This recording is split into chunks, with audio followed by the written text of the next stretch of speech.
সম্মানিত ভিউয়ার্স, আসসালামু আলাইকুম ওয়া রাহমাতুল্লাহি ওয়া বারাকাতুহু। আশা করি সবাই আল্লাহর অশেষ রহমতে ভালো আছেন, সুস্থ আছেন।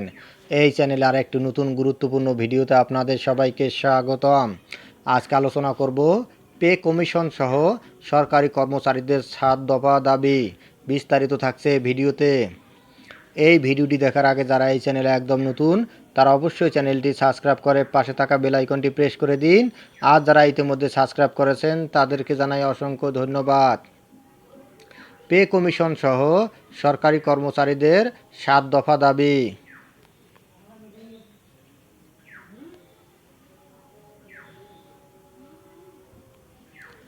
নবম পে স্কেল বাস্তবায়নের লক্ষ্যে পে কমিশন গঠন, অন্তর্বর্তীকালের জন্য 50% মহার্ঘ ভাতা, 20% বার্ষিক বর্ধিত বেতন প্রদান সহ 7 দফা দাবি জানিয়েছেন সরকারি কর্মচারী দাবি আদায় ঐক্য পরিষদের নেতারা।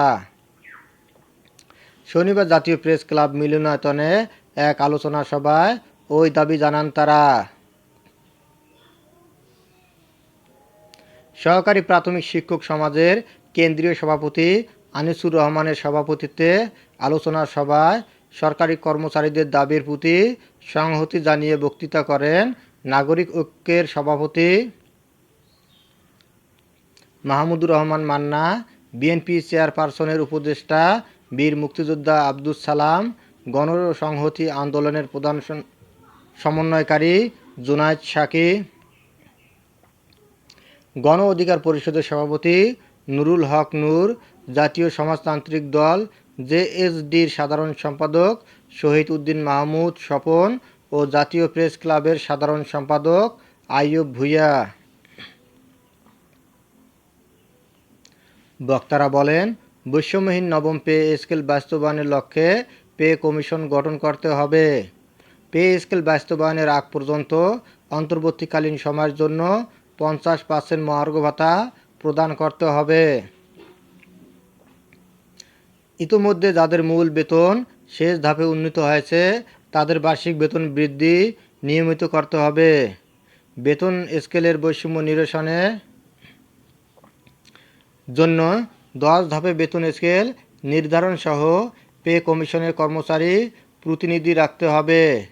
সচিবালয়ের 1995 সালের জারিকৃত প্রজ্ঞাপন অনুযায়ী সব অধিদপ্তর, পরিদপ্তর ও স্বায়ত্তশাসিত প্রতিষ্ঠানের প্রধান সহকারী, উচ্চমান সহকারী ও হিসাবরক্ষক এবং ষাটলিপিকার সহ সমপদগুলোর পদবি ও গ্রেড পরিবর্তন করে যথাক্রমে প্রশাসনিক কর্মকর্তা, ব্যক্তিগত কর্মকর্তা নামকরণ সহ 10ম গ্রেডে উন্নীতকরণ করতে হবে এবং এক ও অভিন্ন নিয়োগ বিধি প্রণয়ন করতে হবে। 2015 সালে পে স্কেলের গেজেটে হরণকৃত 3টি টাইম স্কেল সিলেকশন গ্রেড পুনর্বহাল সহ বেতন জ্যেষ্ঠতা পুনর্বহাল এবং সব স্বায়ত্তশাসিত প্রতিষ্ঠানে গ্র্যাচুইটির পাশাপাশি পেনশন প্রত্যাবর্তন সহ বিদ্যমান গ্র্যাচুইটি আনুতোষিকের হার 90% এর স্থলে 100% নির্ধারণ ও পেনশন গ্র্যাচুইটি 1 টাকার সমান 500 টাকা নির্ধারণ করতে হবে। সরকারি প্রাথমিক বিদ্যালয়ের প্রধান শিক্ষকদের আপিল বিভাগের রায় বাস্তবায়ন সহ সহকারী শিক্ষকদের বেতন নিয়োগ বিধি 2019-এর ভিত্তিতে 10ম গ্রেডে উন্নীতকরণ করতে হবে।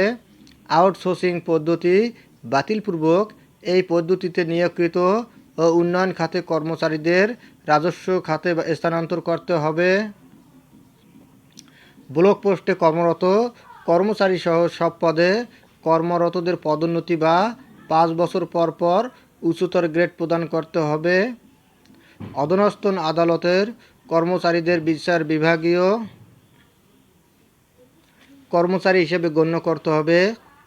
এছাড়া কারিগরি কাজে নিয়োজিত কর্মচারীদের টেকনিক্যাল পদমর্যাদা দিতে হবে। বাজার মূল্যের লাগামহীন ঊর্ধ্বগতি ও জীবনযাত্রা ব্যয় বৃদ্ধি এবং মুদ্রাস্ফীতি বৃদ্ধির বিষয় বিবেচনা করে সব ভাতাদি পুনর্নির্ধারণ 11 থেকে 20 গ্রেডের কর্মচারীদের রেশন ব্যবস্থার পরিবর্তন করতে হবে। চাকরিতে প্রবেশের বয়সসীমা 35 বছর ও অবসরের বয়সসীমা ৬২ বছর নির্ধারণ করতে হবে। উন্নয়ন প্রকল্প থেকে রাজস্ব খাতে স্থানান্তরিত পদের পদধারীদের প্রকল্পের চাকরিকাল গণনা করে টাইম স্কেল এবং সিলেকশন গ্রেড প্রদান করতে হবে। জরুরি ভিত্তিতে এসব দাবি বাস্তবায়নের জন্য অন্তর্বর্তী সরকারকে প্রয়োজনীয় ব্যবস্থা গ্রহণে অনুরোধ জানান তারা। সবাই আরও বক্তৃতা করেন সংগঠনের মুখ্য সমন্বয়ক মোহাম্মদ ওয়ারেস আলী, সমন্বয়ক এম.এ. হান্নান, মোহাম্মদ আব্দুল মতিন, খায়ের আহমেদ মজুমদার প্রমুখ। ধন্যবাদ জানিয়ে বিদায় নেওয়ার আগে আবারও অনুরোধ জানাই, যদি ভিডিওটি ভালো লাগে এবং সর্বশেষ শিক্ষামূলক আপডেট ভিডিও পেতে চান তাহলে অবশ্যই চ্যানেলটি সাবস্ক্রাইব করুন। ধন্যবাদ সবাইকে।